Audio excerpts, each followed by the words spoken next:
പുണ്യപുരാതന ശ്രീ കാനാടിക്കാവ് വിഷ്ണുമായ സ്വാമി ക്ഷേത്രത്തിലെ തിറവെള്ളാട്ട് മഹോത്സവം ഡിസംബർ 22 മുതൽ ജനുവരി 4 വരെ ആഘോഷിക്കുന്നു. തൃപ്പയാർ ലെമർ പബ്ലിക് സ്കൂളിന്റെ 21ാമത് വാർഷികാഘോഷം നടത്തി. രമേശ് പിഷാരടി വാർഷികാഘോഷം ഉദ്ഘാടനം ചെയ്തു. ഇങ്ങനെ ഇന്ന ഫംഗ്ഷനാണ് വരണം എന്ന് പറഞ്ഞു. ഞാൻ ഹാരിസക്കയോട് പറഞ്ഞു, ഞാനൊന്ന് നോക്കട്ടെ, കാരണം ക്രിസ്മസ് ഒക്കെ അടുത്ത് വരുന്ന സമയമാണ്. അന്നൊരു പരിപാടി ഇങ്ങനെ എന്നോടൊരു കമ്മിറ്റിക്കാർ ചോദിച്ച് നിൽക്കുന്നുണ്ട്.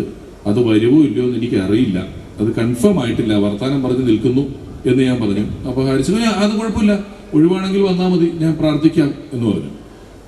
എനിക്ക് മനസ്സിലായില്ല ഞാൻ പ്രാർത്ഥിക്കാമെന്ന് പറഞ്ഞത് എന്തിനാന്നുള്ളത് അതിൻ്റെ ഇടയിൽ.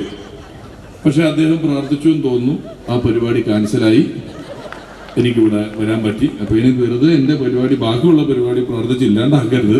എപ്പോഴെങ്കിലും വിളിച്ചാൽ നേരത്തെ മെസ്സേജ് വിട്ടാൽ മതി, ഞാൻ വന്നോളാം, ഒരു കുഴപ്പവുമില്ല. മാത്രവുമല്ല, ജി ശങ്കരക്കുറുപ്പിന് ഓടക്കുഴൽ അവാർഡ് കിട്ടിയതിനെ കുറിച്ചും MT വാസുദേവൻ നായർക്ക് ജ്ഞാനപീഠം ലഭിച്ചതിനെ കുറിച്ചുമെല്ലാം നന്നായി പഠിച്ച് അതിനുശേഷം പഠിപ്പിക്കാൻ ഇറങ്ങി പുറപ്പെട്ട് അധ്യാപികയായി, പ്രധാന അധ്യാപികയായി പ്രൈവറ്റ് സ്കൂൾ അസോസിയേഷന്റെ മികച്ച അധ്യാപികയ്ക്കുള്ള പുരസ്കാരം നേടിയ ഒരു ടീച്ചർ എനിക്ക് ഫ്ലവേഴ്സ് TVയുടെ അവാർഡ് കിട്ടിയ കാര്യം കാണാപ്പാടം പഠിക്കേണ്ടി വന്നതിലുള്ള എൻ്റെ ഖേദം കൂടി ഞാൻ ഈ അവസരത്തിൽ അറിയിക്കുകയാണ്. ഭാവമുണ്ട്, അതൊക്കെ കാണാപ്പാടം പഠിച്ചു വന്ന് അതും പ്രസംഗിച്ചു. വലിയ സന്തോഷം. 2025-26 വർഷത്തെ മാഗസിന്റെ പ്രകാശന കർമ്മവും രമേശ് പിഷാരടി നിർവഹിച്ചു. ഈ വർഷം പഠന കലാകായിക മേഖലകളിൽ മികച്ച വിജയം കൈവരിച്ച വിദ്യാർത്ഥികളെ സർട്ടിഫിക്കറ്റും ട്രോഫികളും നൽകി അനുമോദിച്ചു.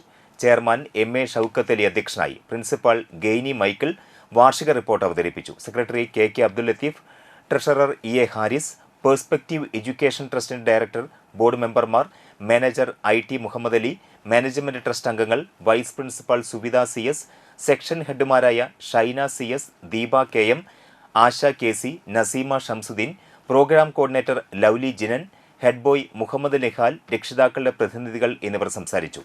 തുടർന്ന് വിവിധ സംസ്ഥാനങ്ങളെ പ്രതിനിധീകരിച്ചുകൊണ്ടുള്ള വിദ്യാർത്ഥികളുടെ കലാപരിപാടികൾ വേദിയിൽ അരങ്ങേറി.